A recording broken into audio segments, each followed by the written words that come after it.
У Лукашэнкі сёння кадравы дзень, 26 новых прызначэнняў, галоўныя з іх усім даўно вядомыя асобы. Напрыклад, Наталья Пяткевіч стала віцэ-прэм'еркою, Владзімір Каранік кіраўніком Нацыянальнай акадэміі навук. Мы запыталіся ў экспертаў, што яны думаюць пра гэтыя перастаноўкі. Анансуючы кадравы дзень Лукашэнкі, тэлеграм-канал Пул Першага абяцаў максімальна знаёмыя імёны і нечаканыя рашэнні. Владимир Степанович и Наталья Владимировна недолго, можно сказать, поработали в своих должностях. І сапраўды без сюрпрызаў. Месцамі ў вертыкалі памяняліся адданыя узурпатару асобы. Гэтыя прызначэнні выглядаюць як падладка сістэмы, то бок людзі папрацавалі пэўны час, некалькі месяцаў, і зараз зразумелі, ці Лукашенко сам зразумеў, што ім цяжка разам працаваць. Наталья Пяткевіч з пасады першай намесніцы кіраўніка адміністрацыі пераходзіць на пазіцыю намесніцы прэм'ер-міністра Турчына. Яна зоймецца сацыяльнымі пытаннямі. Найбольш істотнымі у нас лічацца змены ў адміністрацыі прэзідэнта.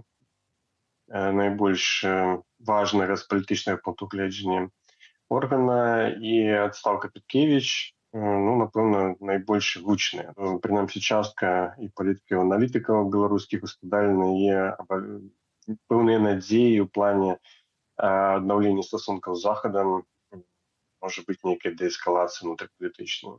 Пяткевіч адсутнічала на палітычным даляглядзе Беларусі амаль 10 гадоў. Напярэдадні сёлетняй прэзідэнцкай кампаніі яна зноў далучылася да адміністрацыі Лукашэнкі, якой калісьці аддала 20 гадоў жыцця. А вось ва ўрадзе Пяткевіч ніколі не працавала. Ён знайшоў для яе пасаду, якая адпавядае яе статусу, але, безумоўна, гэта кажа пра тое, што тыя спадзяванні, якія былі на яе, яны не спраўдзіліся, яна не змагла стаць тым грамаадводам, які, напрыклад, працуе наўпрост сілавікамі, які падвышае аўтарытэт грамадзянскіх асобаў у атачэнні Лукашэнкі.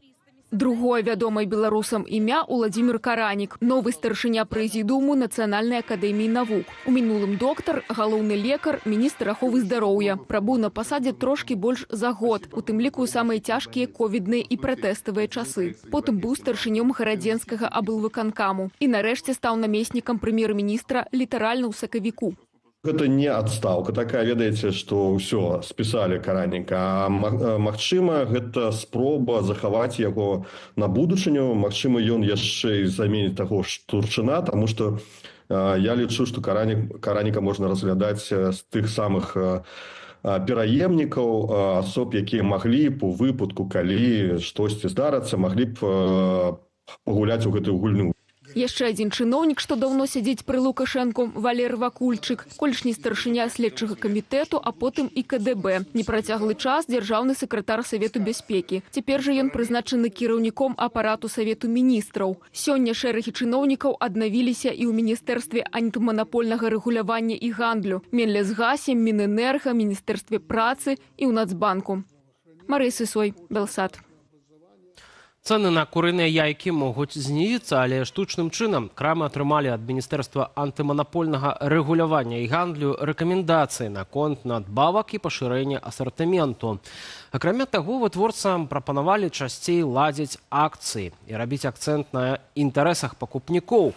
На нарадзе, якую правялі ў март, закранулі праблемы сёлетнім ураджаем. Праз анамальна нізкія ўвесну тэмпературы збор маладой бульбы адклалі на канец чэрвеня. Паводле Белстату, летась адзін беларус у сярэднім з'ядаў 72 кілаграмы садавіны і ягадаў, 82 кілаграмы гародніны і бахчавых, 56 кілаграмаў бульбы, 242 яйкі. Спачатку пазваў пакістанскіх мігрантаў у Беларусь, а потым вырашыў ускладніць для іх умовы працы і перабывання. Лукашенко падпісаў указ аб павышэнні ролі наймальнікаў у галіне вонкавай працоўнай міграцыі. Пра выяўленыя ж парушэнні наймальнікі абавязаныя паведамляць кампетэнтным органам. Указ не распаўсюджваецца на мігрантаў з грамадзянствам дзяржаваў-чальцоў ЕАЭС. Владзіслаў Корсак працягне. Тэставаць працоўных мігрантаў на валоданне імі адной з дзяржаўных моваў, кантраляваць умовы пражывання і выканання беларускага заканадаўства. Такія абавязкі ўсклаў на працадаўцаў Лукашенка. Напярэдадні ён падпісаў указ, што рэгламентуе ролю наймальнікаў у пытаннях замежнай працоўнай міграцыі. Указ лабіявала Міністэрства ўнутраных справаў. Падставою нібыта стаў вялікі прыток працаўнікоў-замежнікаў у Беларусь. Улады бачаць дэмаграфічную праблему, не гатовыя яе вырашаць наўпрост, вяртаючы беларусаў дадому, мяняючы умовы Беларусі. Гатовыя так завесці лепш безгалосных нейкіх працоўных мігрантаў. Дык вось, разумеючы нездольнасць беларускай міліцыі рэальна кантраляваць сітуацыю з будучай бяспекай сотень тысяч мігрантаў, улады спрабуюць проста перакласці адказнасць на працадаўцаў. Паводле дакументу замежнага працаўніка нельга пераводзіць да іншага наймальніка, нават часова. Гэта наўпрост парушае працоўны кодэкс, які сведчыць права бакоў змяняць умовы працы паводле згоды.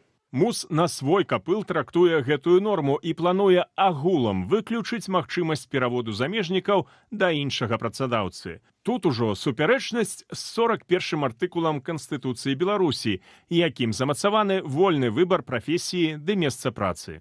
За невыкананне указу працадаўцу пагражаюць адміністратыўнай адказнасцю. Не прадугледжвае дакумент, як заўважыў праваабаронца Леонід Судаленко, ні працэдуры аспрэчвання парушэнняў, ні стандартаў ацэнкі моўных ведаў, ні парадку, паводле якога працадаўца можа трапляць у жытло до своего замежного працаўника. На сегодняшний день я тоже не вижу, что должно смотивировать работодателей опять брать иностранцев на работу, если к ним еще будут повышенные требования. Но если это сейчас будет такая массовая политика, то все-таки это будут большие работодатели, типа заводов или еще чего-то. И, это стандартный административный ресурс. Нарушили договор, мгновенно информацию в милицию, они доводят до центра, мы их отсюда депортируем. Мігрантам жа за невыкананне палажэнняў новага указу Лукашэнкі пагражае датэрміновае скасаванне працоўнай дамовы і высылка з краіны. Законодательство такое в Беларуси, что если трудовой договор расторгается с иностранным работником, то он теряет основание временного проживания. И на самом деле он очень уязвим в любом случае. У него есть очень ограниченное время найти нового работодателя, и чаще всего это не случается, и его временное проживание аннулируется, и он выдваряется из страны. Як жа будуць кантраляваць замежнікаў, сілавікі ўжо паспелі прадэманстраваць. Гэтак пад дэпартацыю трапіў грамадзянін Туркменістану за неаднаразовае парушэнне правілаў дарожнага руху. Прычым вырак яму вынеслі публічна на вачах замежных студэнтаў у Берасцейскім дзяржаўным універсітэце. Гэткі ж лёс напаткаў траіх мараканцаў, якія ў канцы красавіка ўчынілі бойку ў Гомлі. Нашыя суразмоўцы ўпэўненыя, публічнасць у гэтых справах вынік масавага абурэння беларусаў навіною пра магчымы прыезд у краіну 150 тысяч працоўных мігрантаў з Пакістану. Вельмі тыповы для аўтакратыі, тых незадаволеных, хто выказваўся ў соцсетках, у тыктоку іх і самі прапрацавалі, але разам з тым стратэгічна, канешне, выконваюць іх жаданне, каб улада дзейнічала, каб рэагавала на праблемы і, у першую чаргу, на злачынствы. Паводле МУС, летась у Беларусі працавалі 33 тысячы замежнікаў. Сёлета ж іхная колькасць ужо амаль удвая большая. Уладзіслаў Корсак, Белсат. Праваабаронцы паведамляюць пра пераслед працаўнікоў сістэмы адукацыі ў Светлагорску. Паводле іхнай крыніцы ў навучальныя установы паступіла ўказанне звольніць з працы ўсіх, хто прыцягваўся да адказнасці з палітычных матываў. Пад удар трапілі настаўнікі, выхавацелі дзіцячых садкоў, працаўнікі цэнтраў творчасці, нават тэхнічны персанал. Жорсткага правярання кадраў патрабуюць і ад кіраўніцтва прыватных устаноў. Як зазначыла нам уласная крыніца, у некаторых гарадах на Гомельшчыне у настаўнікаў і навучэнцаў правяраюць мабільныя тэлефоны на тэрыторыі школы.